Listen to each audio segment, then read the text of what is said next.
बड़ी खबर दिल्ली से इस वक्त की बड़ी खबर, कांग्रेस नेताओं से मिलने पहुंचे अभिषेक बनर्जी।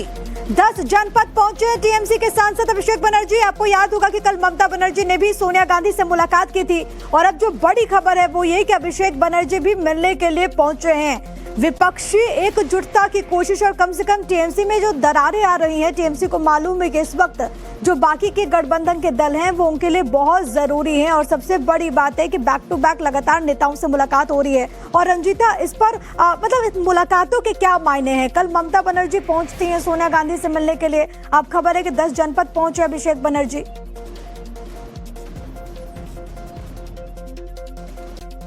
देखिए प्रिया, ये हम कह सकते हैं कि जो अंदरूनी कलह है और जो टीएमसी में हम ये कह सकते हैं कि किस तरह से ताश के पत्तों की तरह धरधरा कर टीएमसी गिर रही है। पहले विधायकों का विद्रोह, विधायकों का एक धरा टूट गया और अब सांसद एक एक करके इस्तीफा दे रहे हैं। काकोली बनर्जी कहती हैं कि उनके साथ 20 सांसद है, 2 राज्यसभा सांसद। अब खबर आई है सुष्मिता देव जो कांग्रेस से ही टीएमसी में गई थी और राज्यसभा की सांसद है, उन्होंने भी इस्तीफा दे दिया है। तो इन तमाम चीजों के बीच अब टीएमसी के भविष्य का क्या होगा? कल ममता बनर्जी सोनिया गांधी से मिलती हैं और आज अभिषेक बनर्जी 10 जनपद पहुंचते हैं।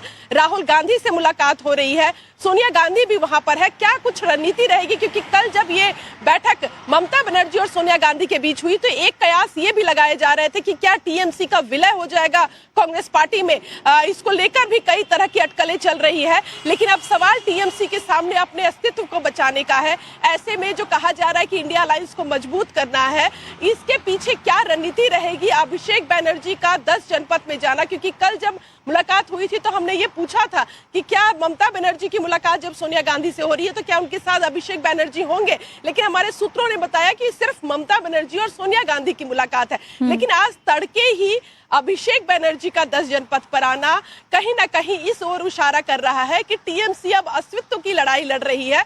जिस तरह से उनके नेता और सांसद एक एक करके पार्टी को छोड़ रहे हैं, उनसे किनारा कर रहे हैं, भ्रष्टाचार का आरोप लगा रहे हैं, राष्ट्रीय सुरक्षा का हवाला दे रहे हैं, ऐसे में अब टीएमसी बचेगी तो कैसे? किस तरह से अब आगे की रणनीति रहेगी इंडिया अलायंस की और टीएमसी की, खासकर कांग्रेस किस तरह से उसको? पर रंजीता, आप जिस बात का जिक्र कर रही हैं कि इस बात को लेकर के भी चर्चाएं हैं कि हो सकता है कि ममता बनर्जी अपनी पार्टी का विलय करा दे, मतलब इसको लेकर के क्या खबर है? और जो ममता बनर्जी जिनको कल तक एतराज था बड़ा कांग्रेस से कि कांग्रेस पश्चिम बंगाल में हम उसके साथ नहीं लड़ेंगे क्योंकि हम बहुत मजबूत हैं, अब जब कांग्रेस इस वक्त जो स्थिति में है और टीएमसी की जो हालत है, एक एक करके नेता छोड़ रहे हैं, क्या ममता बनर्जी के पास और दूसरा कोई विकल्प बचता है क्या यहाँ से?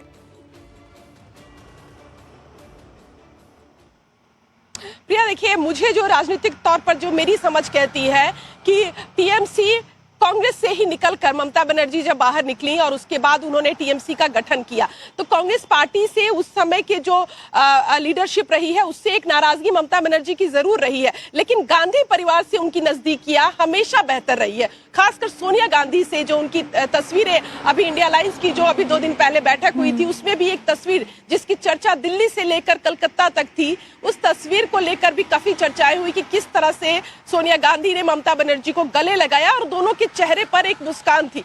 एक इस तरह से भी इस तस्वीर को देखा जा रहा था कि जो बॉडी लैंग्वेज था ममता बनर्जी की एक हारी हुई नेता के तौर पर, जिस तरह की उनकी हार हुई है पश्चिम बंगाल में, ममता बनर्जी को सोनिया गांधी संभालती हुई नजर आई है। एक हम कह सकते हैं कि राजनीति से ऊपर भी एक रिश्ता होता है और वो रिश्ता गांधी परिवार का ममता बनर्जी के साथ रहा है और गाये बगाहे ममता बनर्जी ने कई बार सोनिया गांधी को लेकर कई बड़े जो तारीफें हैं वो उन्होंने मीडिया के सामने कहे हैं। उन्होंने कई बार ये कहा है कि उनकी नाराजगी उस समय कांग्रेस की जो प्रक्रिया चल रही थी उससे थी, सोनिया गांधी से उनकी किसी तरह की तलखी नहीं है। और यही वजह है कि आज जब उनकी पार्टी पर संकट है तो उन्हें याद भी कांग्रेस पार्टी ही आ रही है, गांधी परिवार ही आ रहा है और यही वजह है कि ये मुलाकातों का दौर, क्योंकि राजनीतिक बिल्कुल अपने पूरे राजनीतिक सफर में सबसे बुरे दौर से इस वक्त ममता बनर्जी गुजर रही हैं।